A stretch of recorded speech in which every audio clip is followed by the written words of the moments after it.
Well, now I want to turn the show over to Chris Course for the main part of tonight, and that's the My Build. So, Chris, all yours. I am your host, Chris Course. Tonight, we are doing the My Build February challenge of oddities. Your aliens, UFO stuff, your steampunks, jackalopes, non-prototypical trains, depressed center flat cars, those sorts of things. So we'll move on. And first up is Alex Belita. Are you up, Alex? I am. Thank you, All Chris. righty. And it looks like you've got, I think it's actually 6 slides, and then the seventh is actually a movie, a little short clip there, video clip. Well, let me begin by thanking you for doing this and giving me the opportunity. I've always had a fascination with early steam, especially like the Class A vertical boiler engine. There used to be some brass models of it, but I decided to make my own using these two images that we have up here as models. So if you look at the next slide, I found some components that would work as a water tank, a boiler, and a control center. The tank was a silica capsule from some pills. The boiler is the tip of a metal cigar tube, and the control center consisted of a marker cap and another piece of plastic. Now, if you look at the next one, you'll see that I originally thought about, it's not there, but I originally thought about mounting it on a plastic chassis, but decided to go with all wood. And because it was so light, I had to add weight. And so on the left there, you see that's some 1/32 sheet lead from Roto Metals. The long piece went under the frame, and the smaller one in the bottom of the wood bin, which is the end of the photo on the right. To power it, I used Stanton drives at the rear, a Stanton powered drive at the rear, and a dummy Stanton in front, and fed the wires from the Stantons up through the lead and the wood floor. Now, I thought about putting a headlight up on the front. That's the left of the boiler. But since the prototypes didn't have headlights, I just buried the wiring up inside the silica capsule. The wiring from the power truck I ran up inside the boiler after attaching a flickering red LED from Evans Designs. Cut a small door in the side of the boiler so it would be visible.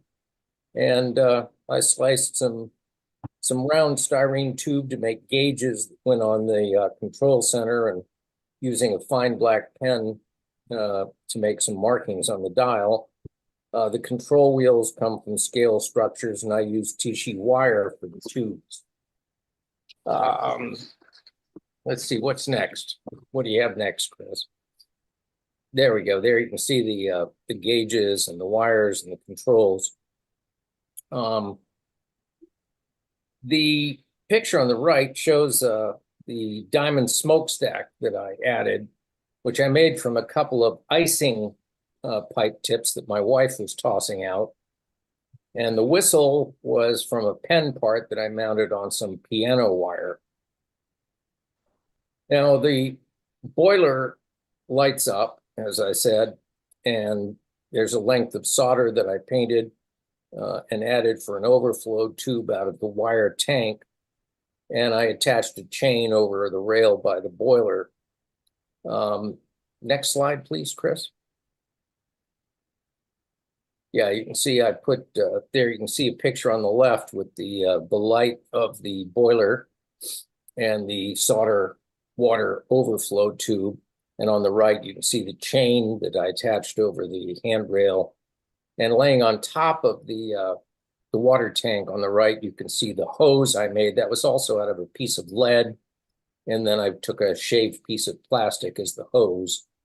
And I also made a little scratch builded jug that sat up front. And I added the side stirrups that you can see there. So that's pretty much a finish. Now, as far as the wheel frames, which I hope will show up in the next photo. Yeah, I used styrene to make the frames with the sawed-off ends of coffee stirrer tabs as the hub covers, like one of the prototypes in the first set of photos that we saw. And in addition to the jug I made in the front, I also made like a toolbox that's sitting up there. And I made some Lincoln pin coupler plates that sit front and back. And I added a set of deer antlers from Mini Prints just because I thought it looked really cool. And of course, I loaded the logs in the back in the wood bin. And now, presumably, we've come to the very brief video that shows that it actually worked.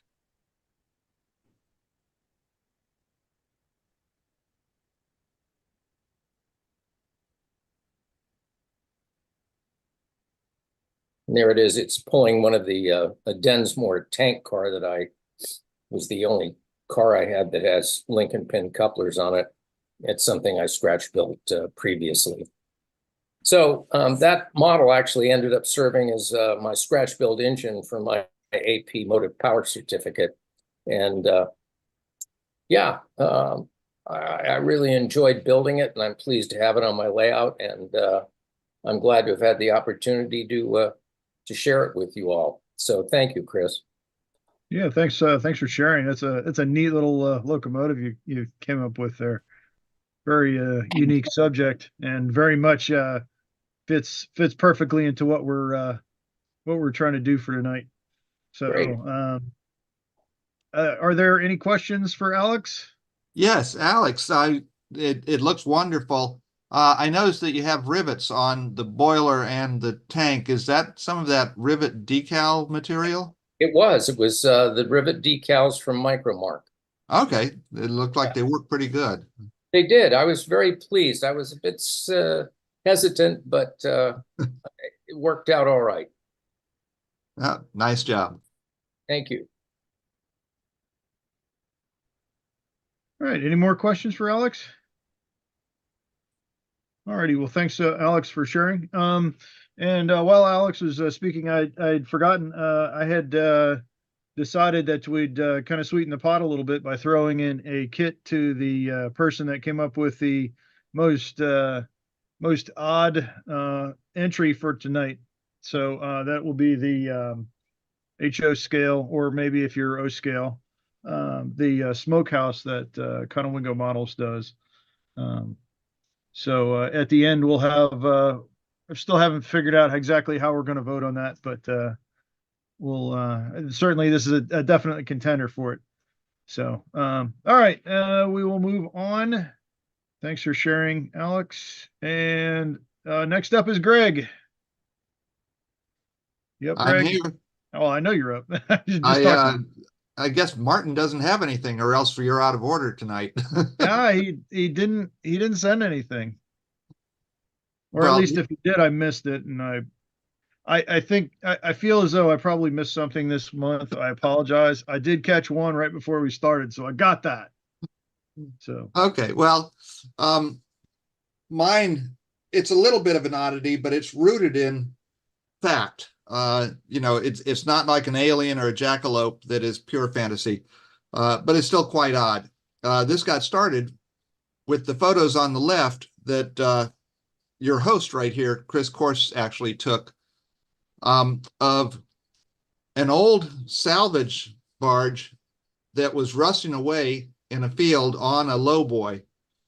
And he started working on a boat aspect of it, which you can see on the right, and that's in better days. But I think if you see mine, it's more like the one on the left. Next slide.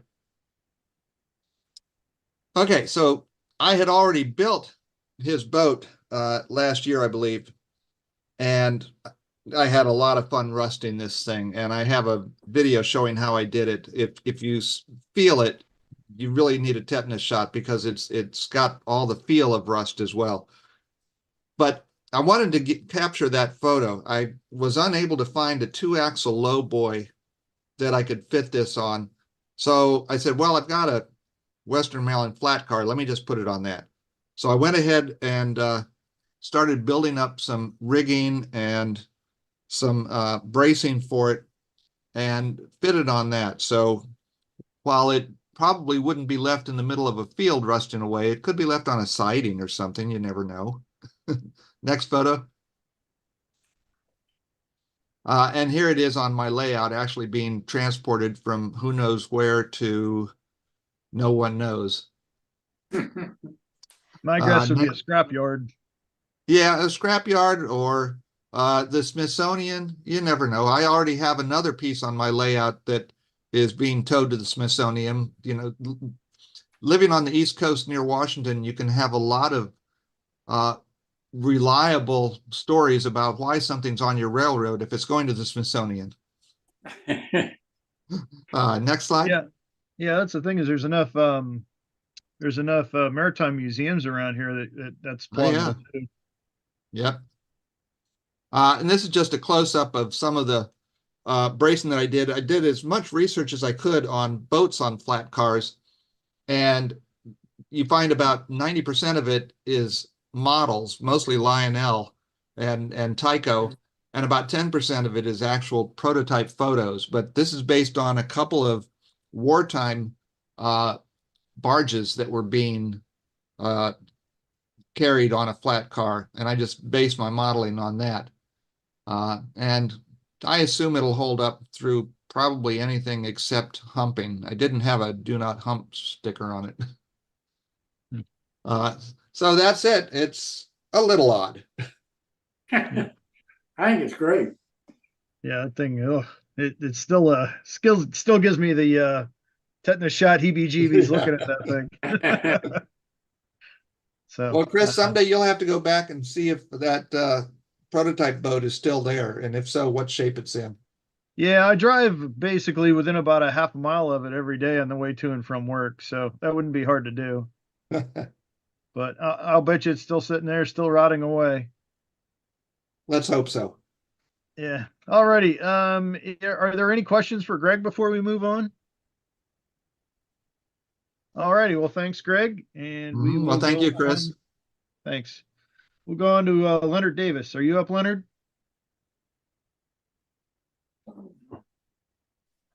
Okay. You there? Thought I heard something. All right. Well, he did send in some pictures of a Spanish mission that it's got a rather unique fountain in it. And I thought it was I really like the construction and the design of the way the rocks are stuck to the building there to make it look like rocks actually sticking out of stucco. Thought he did a pretty decent job with that. Nice little Spanish mission thing going on here. And I'm guessing that looks like a fountain right there in the middle. So it's a very interesting departure from what we normally see, and we thank you for sharing. And I think there's one more. Notice there's some we'll call it simulated stained glass there on the right on the side of the mission itself. And then of course there's a monk out front. Alrighty, well, thanks for sharing, and we will move on. Daryl Jacobs, are you up, Daryl?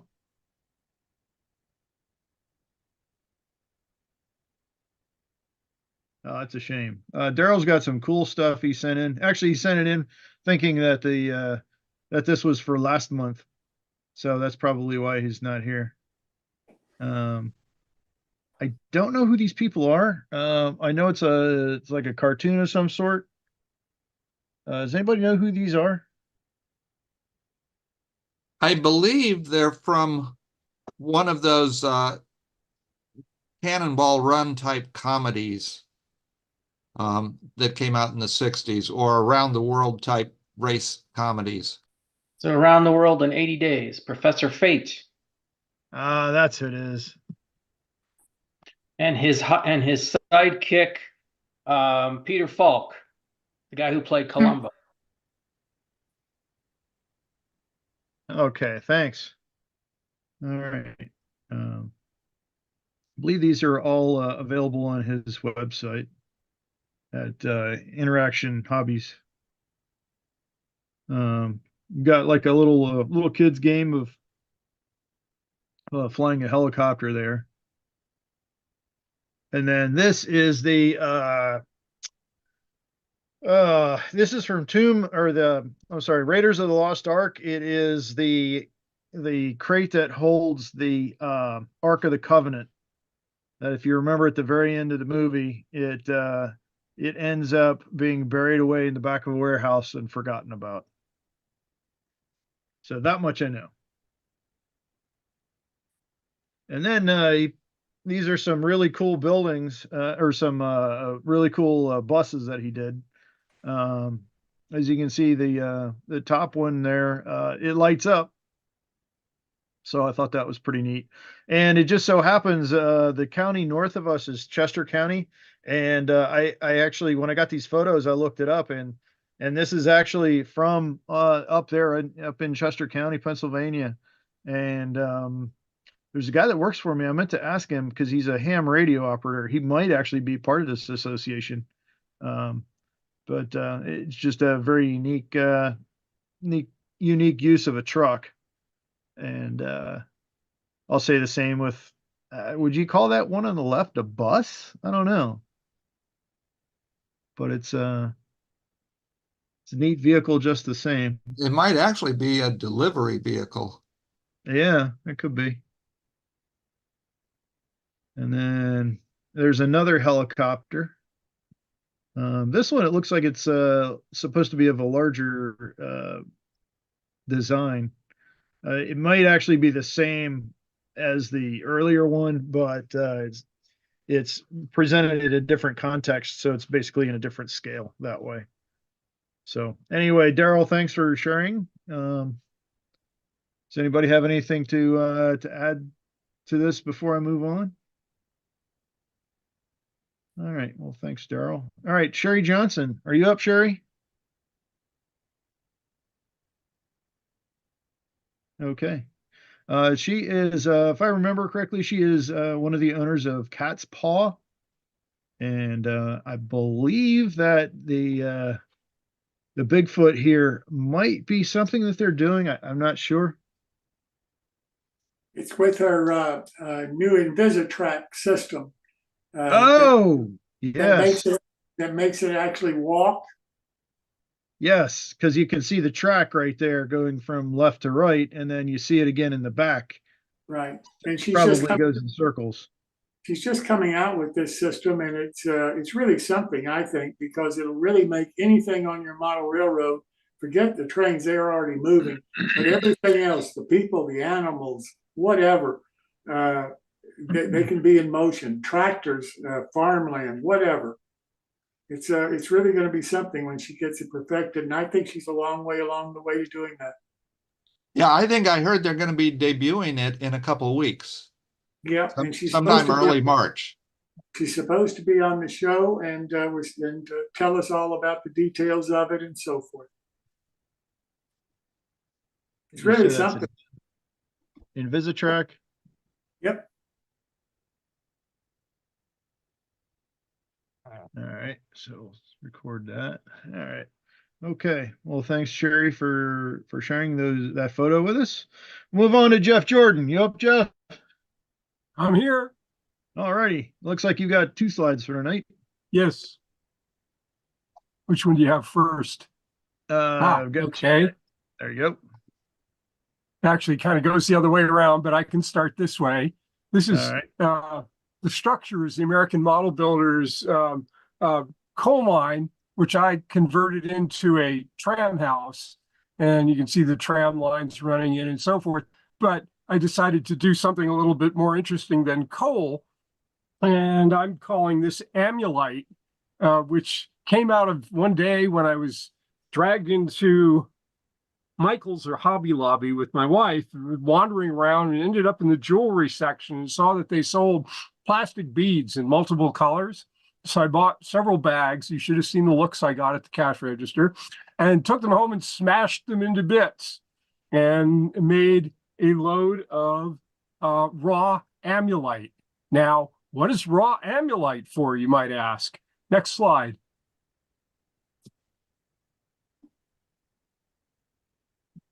Got my next one? There you go. Yep. there That's you it. Yep. This is a turbo encabulator. And you might ask, what's a turbo encabulator? It's actually a very funny story. In 1944, a British scientist who got very tired of jargon-filled descriptions wrote a description of the turbo encabulator using all kinds of technical terminology. And the thing runs for like 5 minutes or more, and none of it makes any sense whatsoever. The start of the thing is that the turbo encabulator was conceived as a transmission that would not only supply inverse reactive current for use in unilateral phase detractors, but will also be capable of automatically synchronizing cardinal gram meters. And it goes on that way for pages. And so people decided to actually visualize what the turbo encabulator looks like. And a little outfit, which I recently learned, unfortunately, has gone out of business, was making all kinds of 3D printed flat car loads. And you go through, and it was all kinds of interesting presses and generators. And in the midst of all of that, they had a turbo encabulator. So I had to get the turbo encabulator, and it's 3D printed. And I had to backdate it because most of the photographs were from the 1960s, and it looked too much like 1960s. And so I backdated it rather than, industrial gray. It's painted institutional green. And the control panel there on the right, rather than having some rather pedestrian switches, now has 2 giant knife switches. And then you can see in the slower slide, there's a fan that goes on the end of the turbo encabulator. And I decided that that was too vulnerable to be shipped attached. So I created the fan for the turbo encabulator, and complete with a little shipping label on it, and loaded that into the car. And so the idea is on my railroad, there happens to be a rich vein of amulite, which part of the description is that the base plate of the turbo encabulator is made with refined amulite. So they're mining amulite back in the mountains, and then it comes to this factory, Amulite Industries, where they manufacture turbo encabulators. And this turbo encabulator, brand new, just out the factory door onto the GON to be shipped on to whoever needs to modulate their Marsal veins. So that's the turbo encabulator. It's kind of like Seinfeld. Yeah. Look it up. Google turbo encabulator. There are several hysterical videos where they have sales representatives doing pitches that run for minutes. And over the years, the device has gotten more and more computer-like, with flashing lights and all kinds of little compartments and so forth. And the guy's just straight on, like a salesman for General Electric, gives the pitch describing all the wonderful things the turbo encabulator can do, and it's all complete total nonsense. Jeff, Matter you of know fact, what? General Electric at one time added a product sheet for a turbo encabulator and put it in their sales manual. Jeff, your 3D printed turbo encabulator looks like it's perfect to put a CAN motor in, and then you could put that fan on the front of it and actually have it operating. You should have a Yep. second one that they've already unloaded and started to put together. Yeah, the tube actually is hollow. There's more detail to it, and the inside of the tube is also detailed. But yeah, there's enough room in there that a small CAN motor would indeed slip inside, and then you could add the fan to it and even make it spin. Maybe have some wires running off of it.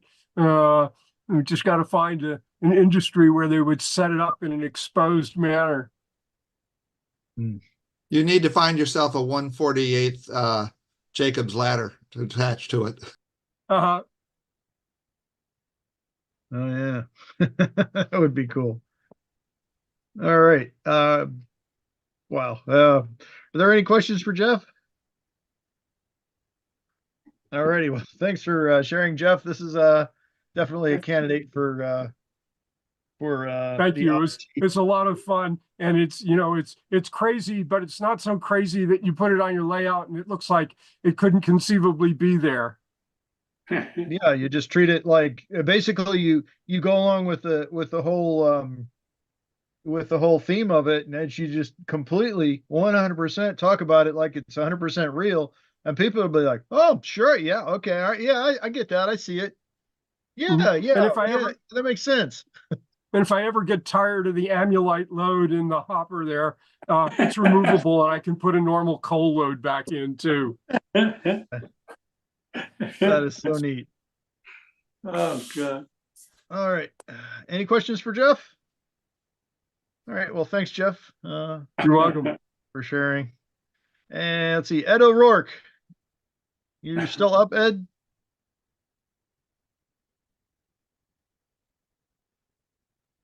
Yes. Ah, there you are. Okay. All right. Looks like you have 2 slides. Here's the first one. Yeah, and this is something that's, just different. This is a Unicell refrigerator. They were developed by believe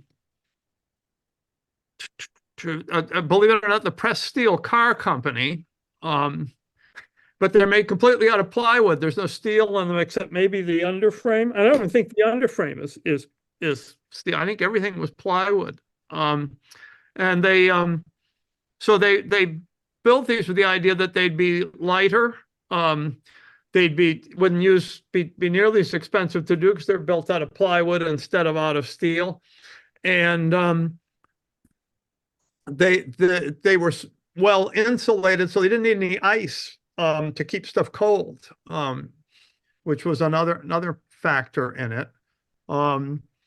So this is an Ambroid kit for the Unicell refrigerator. Move on to the next slide. Yeah. Yeah, so there's just 2 more scenes of it. Somewhere I have a picture of the real thing. I must not have sent you that. Maybe I No, didn't you keep did. that picture. And so this is just another picture of what they looked like. The only problem with them was that the American Railroad Association wouldn't certify them for interchange. So they built maybe 2 or 3 that they tried out on different railroads, but they wouldn't let them interchange them, so that they never went anywhere. So Ambroid made this kit of a one-off, and I got it in a box. I bought a bunch of 10 Ambroid kits on eBay, and this was one of them, and I built it, but it can't really, it never ran on the New Haven, so it's actually just a display model pretty much, but it was fun to put together anyway. Came with the pre-printed sides, and then of course you have to try and match the paint to it, which it wasn't quite as successful as I might have been at doing, but it didn't come out too bad. It was a fun kit to build anyway. Yeah, it's in reading what you sent me, I think this is a pretty unique situation here. I mean, I'm guessing that the whole reason why why it wasn't accepted by the ARA had to probably do with the fact that it was construction of plywood, so it probably doesn't have that strong of a frame. Well, I guess they felt that it did. I don't know if it has I don't know if it has had a metal underframe. It may have had a steel underframe. I looked it up back then, but then I couldn't find where I found that. So I don't remember if that was, but the steel industry opposed it vehemently. And I got to believe that this was in the late 40s after the wars. I got to believe that there was a considerable amount of lobbying that went on, that may have been part of the reason why it wasn't approved by the ARA as well. The steel industry was ran into the absolutely regulations on car ends. Remember that one time cars were all wood, and Right. then one of the regulations was they required metal ends. Indeed, the manufacturers manufactured metal ends so you could retrofit wooden box cars with metal ends. And this one, of course, has got plywood ends. Yeah. I don't know, but anyway, it was an interesting idea and it was fun to build. So, but it has no home on the railroad. So It's just it's a shelf queen. That's Yeah. it. That's the whole story. That's really Yeah, neat, so- Ed. It's one of those Yeah. rare circumstances where there were more models than there were prototypes. Well, yeah, I'm not sure. I mean, the 1951 number was the year. It was new in 1950. And this may have been the only one. I don't know how many. I don't remember how many they built. I don't know if they built more than one. Maybe two or three. So yeah, anybody who built the Ambroid kit, I think it was a 1 in 500 kit. So there's 497 more models out there than there were of the actual car.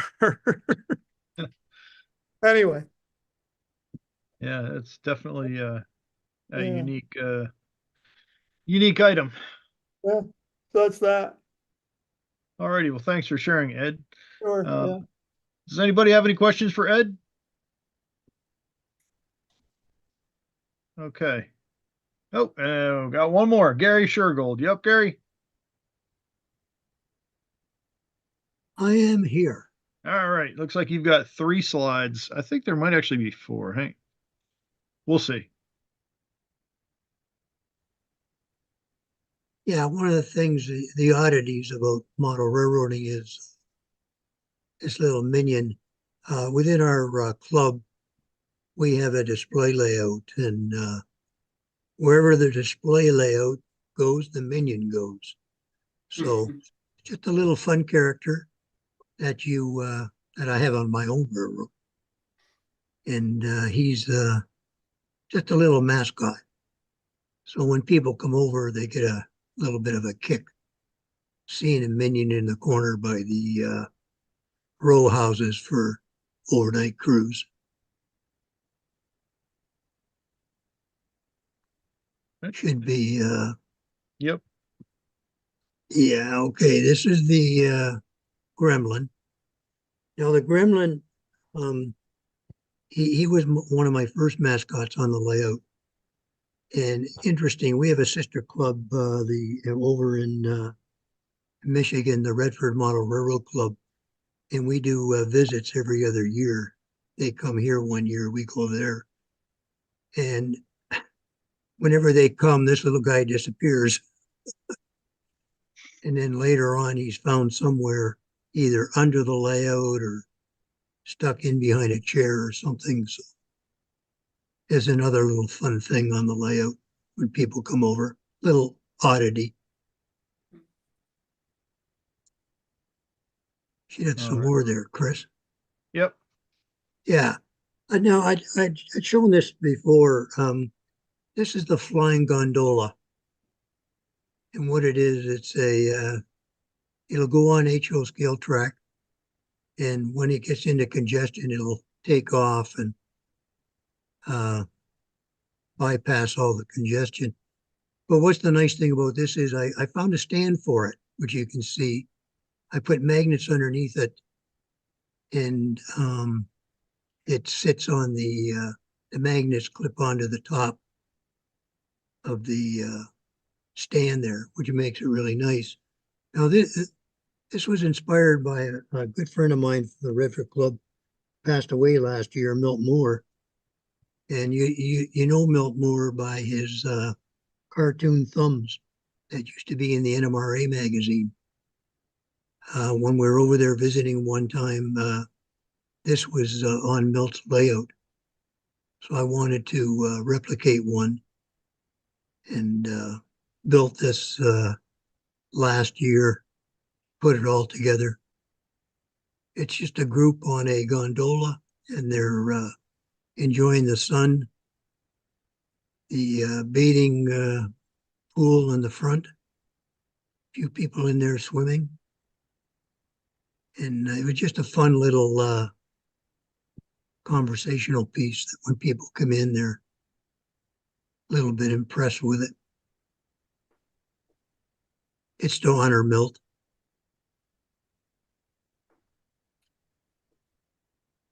That's where I am, Chris.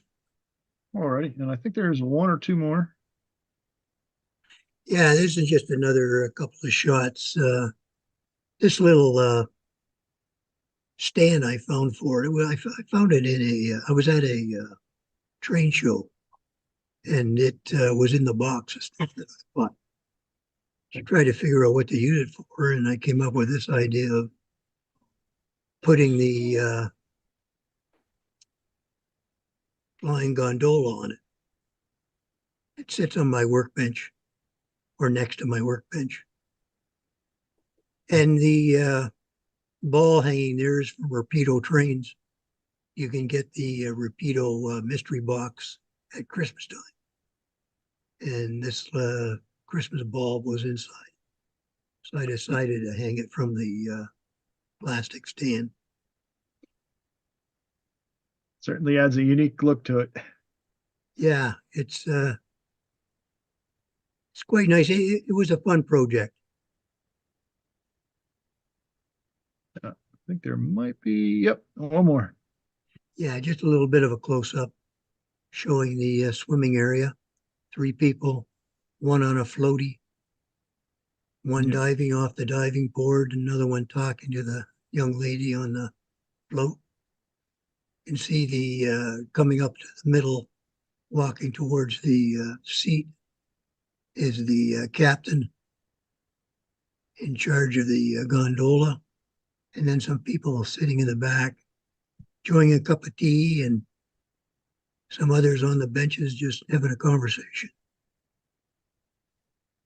Gary, I'm guessing when it's in the air, you can't do any barrel rolls because all the water will come out, right? You're right. Has to fly level and straight. Yep.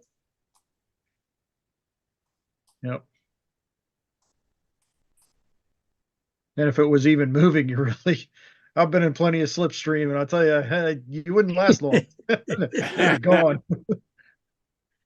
It's Envirotex water. It doesn't splash out. There you go. If it gets high enough, it'll freeze. Yeah. HO scale. Yeah. Just Alrighty. something that's fun. Yep. Yeah. You gotta kind of do that every once in a while. Keep your Yeah, sanity. you have to break away from the seriousness and have some fun with your model railroad. Break away That's- from your insanity with something, or I'm sorry, break away from your sanity with something insane. Yeah. But cool. Well, thanks for sharing, Gary. Thank you very much, Chris.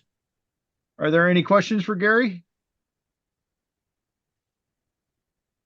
Alrighty, I guess we will move on a little bit then here.